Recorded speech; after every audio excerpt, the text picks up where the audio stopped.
Durante a pandemia da Covid-19, o teletrabalho chegou à casa de muitos trabalhadores como um produto sem que eles pedissem, sem saberem que tinham essa necessidade, tampouco a vontade de obtê-lo. O que antes era para muitos absolutamente impensável, passou a ser a solução para a continuidade do serviço público. Conforme o relatório da Organização Internacional do Trabalho, as mulheres realizam 76% do total de horas de trabalho de cuidado não remunerado, mais que o triplo dos homens, o que representa uma barreira para as mulheres ingressarem, permanecerem e progredirem na força de trabalho. A participação das mulheres em cargos gerenciais no Brasil é ainda substancialmente menor que a dos homens, atingindo o percentual de 34% contra 62%, mesmo contando, em geral, com o maior grau de escolarização que eles, de acordo com os dados do IBGE de 2021. Nesse contexto, com base no pressuposto que a dificuldade em atrair as mulheres para os cargos de direção pode estar relacionada à exigência da presença física no trabalho, este estudo tem por objetivo compreender se o teletrabalho pode influenciar o ingresso das mulheres nos cargos de liderança no serviço público, particularmente quando a organização opera com unidades geograficamente distribuídas. O referencial teórico revela a baixa representatividade feminina na medida em que há a elevação do nível hierárquico das organizações e aborda as principais barreiras que dificultam a ocupação das mulheres em posições de comando no setor público. É comum ouvir que as mulheres atingem um teto de vidro à medida em que avançam e o que as impedem de alcançar cargos de liderança sênior. Todavia, de acordo com o estudo Women in the Workplace da consultoria McKinsey, o maior obstáculo que as mulheres enfrentam pode ser o primeiro degrau até o gerente, ou degrau quebrado. Esse degrau quebrado resulta em mais mulheres ficando presas no nível de entrada e menos mulheres se tornando gerentes. Outros fatores dificultam a ocupação feminina em posições de comando. Há quem atribui às mulheres a ausência de um perfil de liderança que dialogue com o ambiente corporativo predominantemente masculino. Há também o fator cultural. As mulheres ainda são vistas pela maioria da sociedade como responsáveis pelo lar, preferindo o equilíbrio entre vida pessoal e trabalho a melhores posições na carreira. O preconceito não é visto como o principal obstáculo das mulheres à alta hierarquia organizacional, mas o conflito entre a carreira e a maternidade. Segundo o relatório da OIT, as mulheres continuam sendo as principais provedoras de cuidados e muitas não participam dos cargos de gestão por causa de suas responsabilidades familiares, frequentemente porque não conseguem conciliar o fato de ter que ir ao outro local de trabalho e cuidar de seus filhos e, por vezes, dos familiares mais velhos. Assim, o trabalho de cuidado não remunerado é uma barreira que impede as mulheres de progredir na força de trabalho. Por que precisamos ir ao trabalho quando a tecnologia permite que a maioria trabalhe em casa ou perto dela pelo menos parte do tempo? Essa foi a principal indagação de Jack News após ter gerenciado diversos programas de pesquisa e desenvolvimento, vendo a tecnologia como forma de melhoria das rotinas de trabalho. Conforme identificado e sintetizado no referencial teórico, o teletrabalho pode representar uma estratégia de provisão do cuidado familiar, de forma a tornar possível às mulheres a disponibilização de tempo para a escalada a postos de trabalhos mais valorizados, podendo ser um importante instrumento para alavancar a liderança feminina. A partir do referencial teórico e dos objetivos da pesquisa, foi construído o roteiro das entrevistas, delimitando o estudo à Procuradoria-Geral da Fazenda Nacional. Foi adotada a abordagem qualitativa, cuja coleta de dados foi realizada mediante entrevista semi-estruturada por meio da ferramenta Meet do Google Drive, com mulheres entre servidoras e procuradoras que exerciam ou não cargos de direção e gerência, buscando-se opiniões heterogêneas de acordo com Vergara. O protocolo de coleta de dados foi submetido à apreciação do Comitê de Conformidade Ética em Pesquisas envolvendo seres humanos e aprovado para a execução do estudo. Além da bibliografia no tema, foram consultados o site da PGFN e demais documentos institucionais.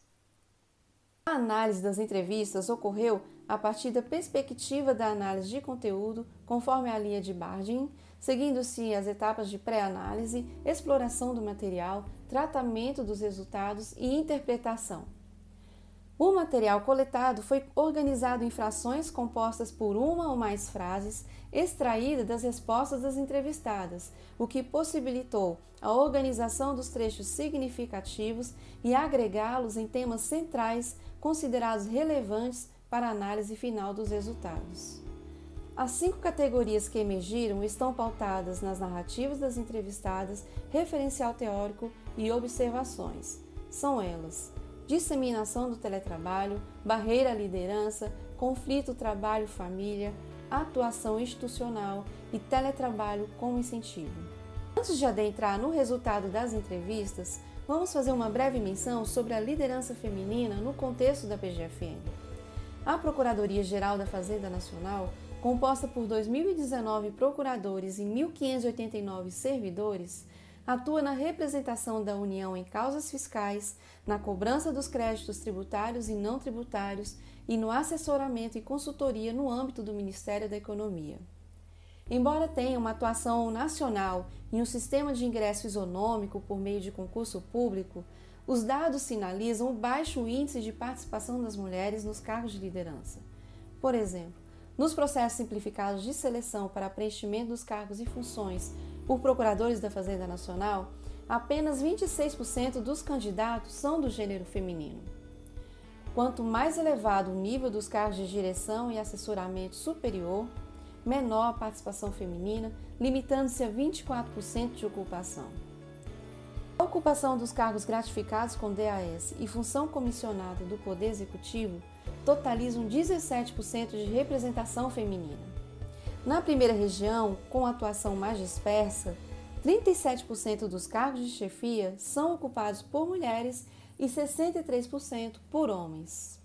Contudo, no final de dezembro de 2021, a Procuradoria-Geral da Fazenda Nacional publicou uma portaria possibilitando o teletrabalho para os ocupantes dos cargos comissionados ou de função de confiança.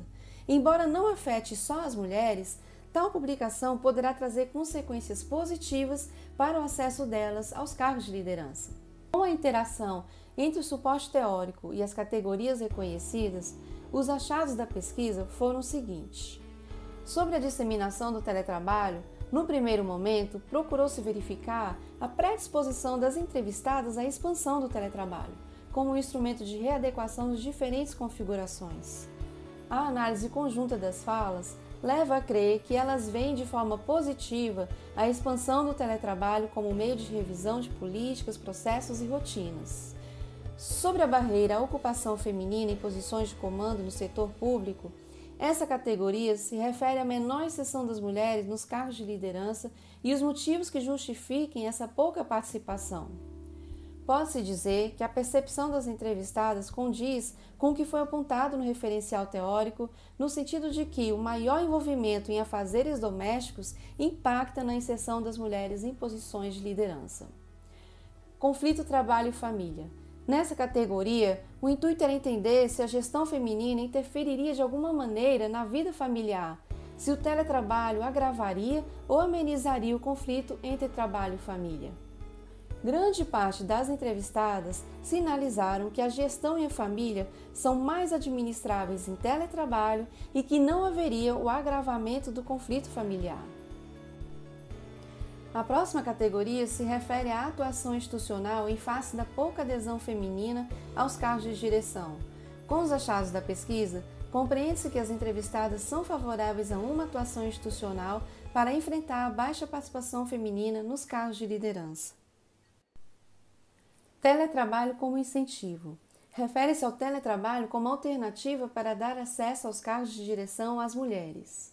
Com base na percepção das entrevistadas, pode-se inferir que o teletrabalho é um incentivo ao ingresso das mulheres nos cargos de gestão, podendo ser uma ação afirmativa para fomentar a liderança feminina em consonância com o referencial teórico. Vemos que as mulheres são as principais provedoras de cuidados e muitas não participam dos cargos de gestão por causa de suas responsabilidades familiares.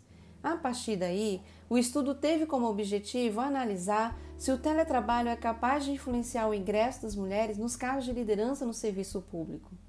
A análise dos dados da abordagem qualitativa demonstrou que o teletrabalho torna a gestão mais atrativa às mulheres, sendo um instrumento eficaz para alinhar os interesses familiares e profissionais. Sob a perspectiva prática, essa pesquisa pode contribuir com políticas de incentivo à participação das mulheres nos cargos de gestão, utilizando o teletrabalho como instrumento para alavancar a liderança feminina. Assim, as organizações públicas ou até mesmo privadas podem assumir um papel mais propositivo e, como incentivo, oportunizar a ocupação por mulheres de cargos estratégicos que podem ser geridos por meio do teletrabalho.